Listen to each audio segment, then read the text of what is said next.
안녕하십니까, 볕든공간 과학대표입니다.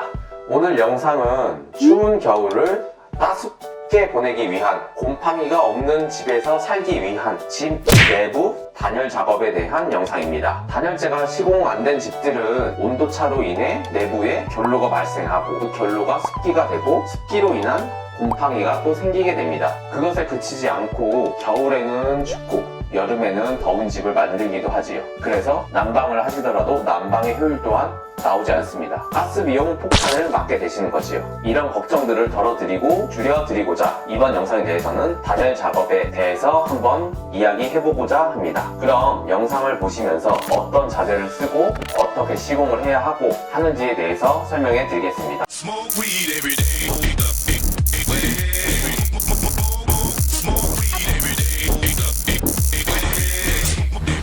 먼저 단열 작업을 하시기 전에 집 내부 상황을 체크해야 하는데, 이번 영상의 설명은 프로젝트 2탄을 위해 구입한 집을 보여드리면서 설명해 드리겠습니다. 지금 보시는 영상이 현재 집 내부의 상태입니다. 영상을 보시면 구석구석 곰팡이들이 보이시지요? 그리고 겉으로 보이는 곳도 있지만 도배지를 제거하고 나서 곰팡이가 있는 것을 확인할 수 있는 곳들도 있습니다. 곰팡이가 생긴 게 심하다고 하면 심하고 그 정도의 차이는 있지만, 곰팡이가 있는 것만으로 곰팡이가 공기 중으로 날아다니고 호흡기로 들어가기 때문에 곰팡이 한 톨도 있어서는 안 되는 존재입니다. 집 내부를 한번 쫙 둘러보겠습니다.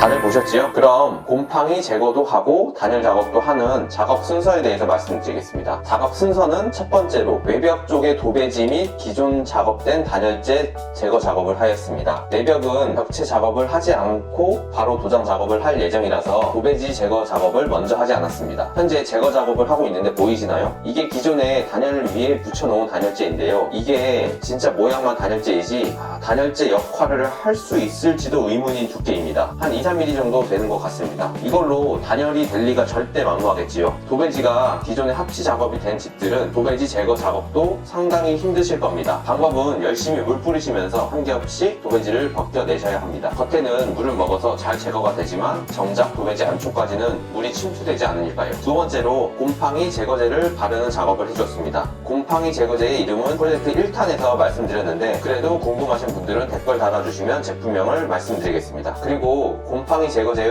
냄새가 진짜 독한데, 독하다라는 말로는 표현이 부족합니다. 코가 마비가 돼서 냄새까지 못 맡게 되니 꼭 마스크 잘 착용하셔야 합니다. 이런 식으로 곰팡이 제거제를 전체적으로 발라주셔야 하고요. 2-3회 해주시면 더욱 좋습니다. 그리고 환기 또한 충분히 식혀주셔야 되고요. 이제 세 번째입니다. 단열재 부착 작업을 해주면 되는데요. 준비하셔야 할 것 중 제일 중요한 단열재는 비드법 2종 30mm, 그리고 그 외의 준비물로는 우레탄 폼, 화스너건, 커터칼, 줄자 정도면 되겠네요. 단열재의 종류와 왜 이 제품을 사용해야 했는지에 대해서는 따로 영상을 만들어서 말씀드리고, 이번 영상에서는 단열재 작업에 대한 것만 말씀드리겠습니다. 단열재의 두께는 다양하게 있지만 화스너건을 사용할 수 있고 벽체 작업 시 벽체 사이로 들어갈 수 있는 단열재의 두께를 생각하니 30mm가 가장 적당하다고 판단하여서 30mm 두께의 단열재를 사용하였습니다. 작업 방법은 간단합니다. 먼저 단열재에 우레탄 폼을 뿌려주시면 되는데 구석구석 테두리까지 뿌려주셔야 합니다. 그래야 벽과 단열재의 사이를 이 폼이 채워주기 때문에 벽과 일체가 된 것처럼 단열재가 붙을 수 있습니다. 그 다음 벽체에 단열재를 붙이시고 손을 이용해서 쭉 밀어주시면 됩니다. 그 다음 화스너와 화스너건을 이용해서 팡팡 쏴주시면 되는데 300mm 간격 정도로 쏴주시면 되고, 단열재를 한번 만져보셔서 단열재와 벽이 딱 달라붙지 않고 움직이는 부분은 최대한 움직이지 않도록 화스너를 다시 한번 사용해서 고정해 주시는 게 좋습니다. 저도 한번 현장을 확인하였는데 영상에서 보시는 것처럼 이렇게 단열재가 움직이는 부분들이 있어서 다시 화스너 작업을 하였습니다. 화스너 작업은 이렇게 하시면 되고, 보이시나요? 이제는 움직임이 없죠? 이제 보수 작업을 한 번 더 다시 해주시면 모든 작업이 끝이 나게 됩니다. 단열재를 벽에 전부 다 부착하셨다면 단열재와 단열재 사이의 틈새에 우레탄 폼을 싸주시는 작업을 하시고 화스너 사이에도 폼을 싸서 메꿔주셔야 합니다. 그러면 진짜 끝입니다. 원래는 우레탄 폼을 싸 주신 다음 튀어나온 폼들을 걸리지 않도록 평평하게 전부 다 잘라주셔야 하는데, 저희는 단열재 위로 벽체 작업을 한 번 더 해줄 예정이라 우레탄 폼을 잘라주지 않았습니다. 이렇게 작업해 주시면 절대로 겨울에 춥지도 않을 뿐더러 보일러도 진짜 살짝만 작동하셔도 온기가 충분히 유지되실 겁니다. 자, 이렇게 벽체 단열 작업에 대해서 설명해 드렸는데요. 온돌이라는 롤로 된 단열재도 있지만 제가 생각하기에는 단열재 시공 시 단열재 고정 작업도 필요하고, 고정 작업을 하려면 롤로 돼서 말려져 있는 것보다는 평평하게 펴져 있는 제품을 사용하시는 게 고정하시기도 쉬울 것 같습니다. 그래서 비드법 단열재라는 것이 더 좋다고 판단해서 사용하였는데요. 단열재의 종류는 각 집의 상황에 맞게 선정하셔서 사용하시면 될 것 같습니다. 다음 영상에는 제가 벽체 단열 작업을 했을 때와 안 했을 때의 온도차가 얼마나 발생하는지, 내부의 열을 얼마나 보온을 잘 해주는지에 대한 영상과 철거 작업 시 저는 난방 배관 작업도 새롭게 다시 해주는데요. 그 난방 배관을 해줬을 때와 안 해줬을 때 얼마나 차이가 나는지에 대한 영상을 만들어서 여러분들에게 소개하고 정확한 정보를 제공해 드리고자 합니다. 그래서 열 감지기도 구입할 예정이고요. 그 열 감지기를 통해서 열이 얼마나 내부에서 잘 간직하고 있는지, 또 기존보다 얼마나 난방의 효율이 올라가는지에 대해서도 한번 확인해 보시면 좋을 것 같습니다. 지금까지 시청해 주신 모든 분들 감사드리고요. 궁금하신 점들은 언제나 말씀드렸듯이 댓글로 작성해 주시면 성심성의껏 답변해 드리겠습니다. 저는 이만 들어가 보겠습니다. 지금까지 옅은 공간의 곽 대표였습니다. 감사합니다.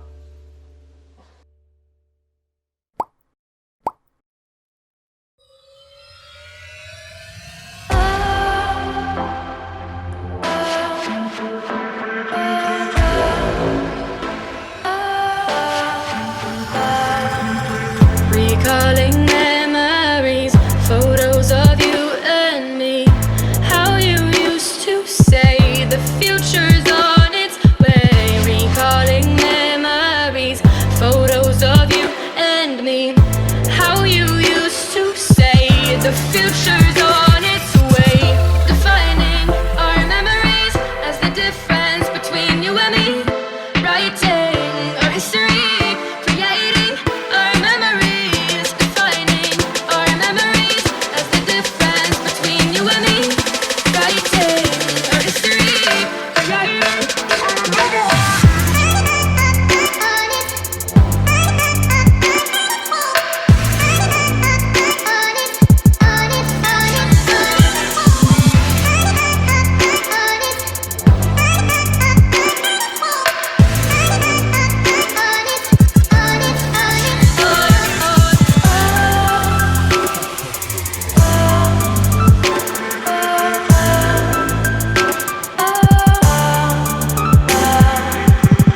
Can't change, that everything will always change. But we'll remember this as it is today in time. We both know you won't be mine. The future's